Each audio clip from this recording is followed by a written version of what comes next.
One of the largest battles in Nephite history is underway, this time the Lamanites fighting beside the Nephites against the powerful Gadianton robbers. Religious freedom throughout the whole land of Lehi is at risk, and the Nephites and Lamanites have gone to extreme lengths to ensure it is protected.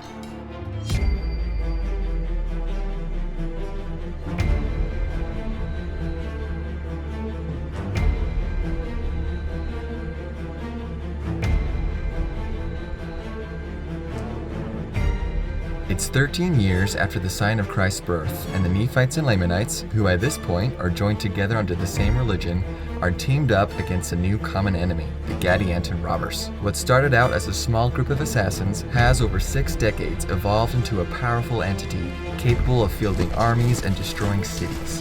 Being made up of dissenters from the Nephites and Lamanites, the Gadiantons are numerous and firmly entrenched in the mountainous wilderness, waging a war on the Nephites and Lamanites for 4 bloody years so far. Now, we don't know the details of where the Gadiantons lived or where the battles of this war took place, only that in year 1, the Gadiantons took possession of many cities, the Nephites and Lamanites pushing them out in year 2, and then years 3 and 4, the Gadiantons coming back and gaining many advantages over the Nephites and Lamanites, the situation being so bad that the record says a sword of destruction hung over them. At this point, the Gadianton leader Gadianton sends an epistle to the Nephite chief judge Laconius, saying either the Nephites and Lamanites join the Gadiantons in their secret combinations, or else the Gadiantons would come down and destroy them all.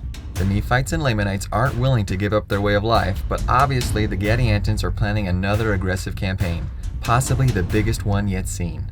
So now Laconius and his chief captain Gadianton have to decide how to best defend their people. One option is to reinforce the current line of defense. But where do they reinforce? Where will the Gadiantons attack? This border is likely immense and has probably been difficult to defend so far, especially if the Gadiantons have the flexibility to strike wherever the Nephites and Lamanites are weakest. This option does not look too promising. Another option, which the people express interest in, is to go on the offense and destroy the Gadiantons in their own lands. Gadianton says no outright to this option. To give more context to his answer, keep in mind that attacking the Gadiantons had been attempted 27 years previous, twice, failing both times. Since then, the Gadiantons have only gotten stronger. My guess is if they attack them now, best case scenario is they lose a lot of men taking a few Gadianton strongholds, either prolonging this long war they are already losing, or worse, weakening themselves unnecessarily for the incoming Gadianton attack, with disastrous results. Another idea is pretty drastic. If they can somehow get all the people to gather into one fortified area and draw the Gadiantons out into the open and into one body, they defend themselves more easily and may even have a chance to wipe out the exposed Gadiantons for good. Ultimately, this is the option these Nephite leaders go with, and they start implementing the plan. Now let's stop and appreciate what a difficult task this would be. Besides the momentous logistical planning, they need to convince all these people to leave their homes behind and start anew somewhere else. Now the record doesn't outrightly say they get major pushback on the plan. In fact, it indicates Laconius is very persuasive, with Gadianton fully in support of him. I think the fact the Nephites and Lamanites go along with this plan reveals 2 things. 1, the strong leadership of these 2 men, and 2, after the past 6 decades of Gadianton raids, kidnappings, and now open warfare, the Nephites and Lamanites want to end this conflict once and for all, and they're willing to go to extreme lengths to do it. After 1 year of preparation, they pull out and start to gather, bringing with them provisions for 7 years, in the which time, the record says, they hope to destroy the Gadiantons from off the face of the land. Furthermore, the record says they leave their cities desolate and deserted. To me, this means they take or destroy everything of potential value to the Gadiantons. If so, this is an example of the military tactic, scorched earth. It isn't clear to me where exactly they gather or how big a space they take up. For sake of illustration, I'm saying it is here. Roughly 1 year after the Nephites and Lamanites move out, the Gadiantons come down and gain possession of the ghost towns. Very quickly, Gadianton runs into a problem. With no plunder to steal, he can't feed his army. The Gadiantons could spread out and farm the land, but then they'd be exposed to Nephite attack. Ultimately, Gadianton decides to attack the main body of Nephites and Lamanites. Now, if I were Gadianton, I would have been sure that this place of security had good defensive ground from whichever direction the Gadiantons attack from. For Gadianton's part, I would have chosen the best of bad options for attack, giving my Gadiantons what little advantage I could. In the end, the record says that the Gadiantons come up to battle. To me, this indicates they were attacking uphill, never an easy task. But the Gadiantons make the best of it, literally hungry for the biggest plunder of their lives and likely encouraged by the vast number of comrades. They are riled up and dressed to intimidate.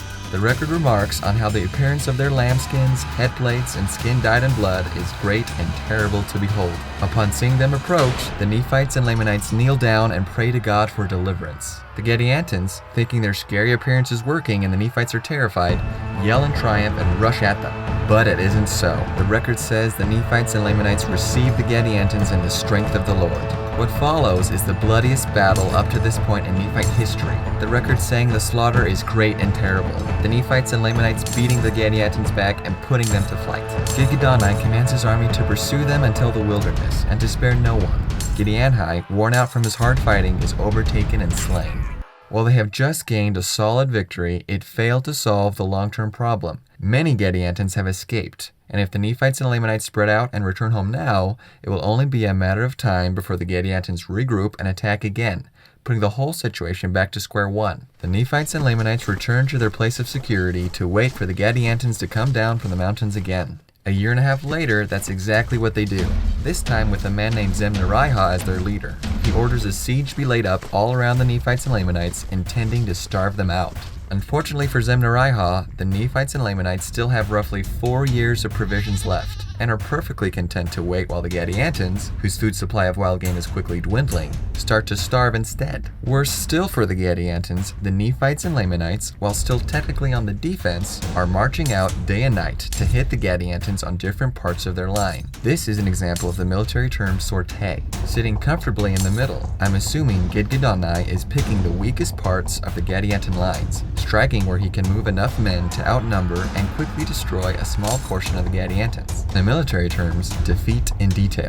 An ironic reversal of the kind of tactics the Gadiantons could have been using when they were the ones sitting comfortably in their mountain strongholds. The Gadiantons eventually have enough, and Zemnariah commands a siege to be lifted and for the Gadiantons to march far northward. This is the opportunity Gadianton has been waiting for. He sends out his armies in the nighttime and surrounds the Gadiantons. Upon realizing their situation the next day, many of the starving Gadiantons surrender, and the remainder are captured or slain, Zemnariah himself getting hung on a tree. The Gadianton War is over. The Nephites and Lamanites gained a great victory over the Gadiantons. Yet, while the group of Gadianton robbers isn't mentioned again for the next 300 years, it sadly takes only 9 years for secret combinations to reappear and start to eat away at the Nephite and Lamanite societies from the inside.